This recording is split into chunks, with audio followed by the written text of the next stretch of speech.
আসসালামু আলাইকুম। অবশেষে সব রকম সমালোচনার জবাব দিলেন মিজানুর রহমান আল আজহারী। আজ সিলেটের একটি তাফসীর মাহফিলের শুরুতেই তিনি সব সমালোচনার জবাব দিলেন। গত কয়েকদিন আগে যশোরের একটি মাহফিলে মিজানুর রহমান আল আজহারী তিনি তার একটি বক্তব্যের মাধ্যমে বলছিলেন যে একদল খাইছে আরেক দল খাবে। এই কথাটাকে বা এই সেন্টেন্সটাকে আমাদের প্রিয় দল বিএনপির কিছু নেতা তাদের গায়ে টেনে নিচ্ছে। তাদের গায়ে টেনে নিয়ে তারা মিজানুর রহমান আল আজহারীকে চরম অপমান করে কথা বলছে, তাকে বিভিন্ন ট্যাগ লাগাইছে। সেই সরিষার আমলে যেভাবে আলেমদেরকে রাজাকার ট্যাগ লাগাইতো, বড় বড় আলেমদেরকে মৌলবাদী ট্যাগ লাগাইতো, ঠিক বিএনপির নেতাকর্মীরাও একই কাজ করছে। তারাও মিজানুর রহমান আল আজহারীকে বিভিন্ন ধরনের ট্যাগ লাগাইছে, রাজাকার বলছে, বিভিন্ন কথা বলছে। তাকে বলছে যে লুকাই না থেকে পারলে ওপেনিং এর রাজনীতি করেন। এত কাহিনী ঘটছে, এতগুলো কথা বলছে। একজন আলেমকে এই পরিমাণ অপমান করছে আমাদের বিএনপির ভাইয়েরা। বিএনপি বারবার বলে যায় যে আসলে বিএনপিকে মানুষ কেন ভালোবাসে। সেই খালেদা জিয়ার আমল থেকে বিএনপি সব সময় আলেমদের পাশে থাকে, জামায়াত ইসলামের পাশে থাকে। এছাড়াও বড় বড় হক্কানি আলেমদেরকে তাদের সাথে রাখার চেষ্টা করে, তাদের পরামর্শ নিয়ে তারা অনেক কিছু পরিচালনা করে।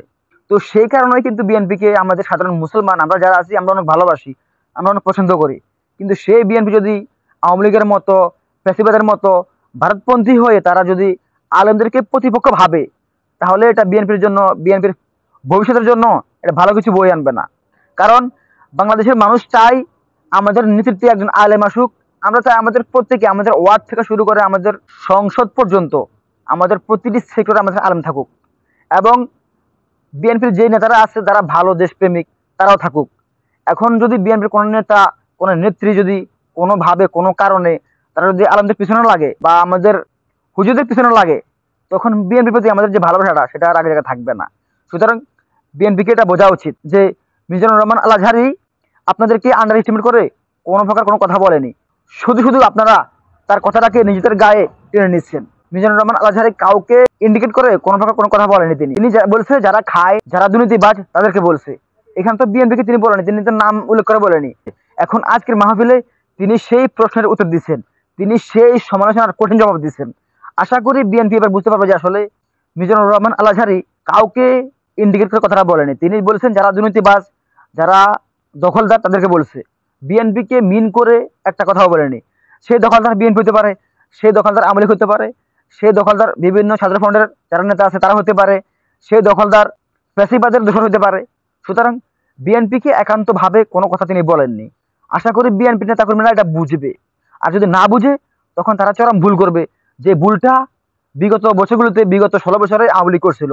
আলেমদেরকে বিভিন্ন ট্যাগ দিয়ে, রাজাকার ট্যাগ দিয়ে, আলেমদেরকে বিভিন্ন মৌলবাদী, জঙ্গিবাদী বিভিন্ন ট্যাগ লাগাইয়া মানুষের চোখে যত প্রকার কালার করা যায়, যত প্রকার খারাপ বানানো যায়, সেই চেষ্টা করছে আওয়ামী লীগ। আশা করি বিএনপি যদি সে ভুল করে তখন বিএনপি অনেক প্রস্তাবের জন্য। বাংলাদেশে আর কিছু থাক বা না থাক, ইসলাম থাকবে, আলেমরা থাকবেই। আলেমরা আমাদের নেতৃত্ব দিবে, দুদিন আগে হোক পরে হোক। কোনো দল, যে কোনো ছাত্র হোক, আমাদের ছাত্র নেতা হোক, আমাদের বড় রাজনৈতিক ফেমাস লিডার, তিনি যে হোক না কেন, তিনি যদি আলেমদের বিপক্ষে যান, ইসলামের বিপক্ষে কথা বলেন, আলেম সমাজের বিপক্ষে কথা বলেন, আলেম সমাজকে বিভিন্ন ট্যাগ লাগাতে চান বা ট্যাগ লাগানোর অপচেষ্টা করেন, তাহলে তাকে আমরা ভুলতে, তাকে আমরা অপমান করতে এক সেকেন্ড ভাববো না, হোক সেটা বিএনপি কিংবা অন্য কেউ। আশা করি বিএনপি এটা বুঝবে আসলে বাংলাদেশের মানুষ কতটা ধর্মভীরু, কতটা আলেম প্রিয়, তারা কতটা ইসলামকে ভালোবাসে, কতটা আলেমদেরকে ভালোবাসে।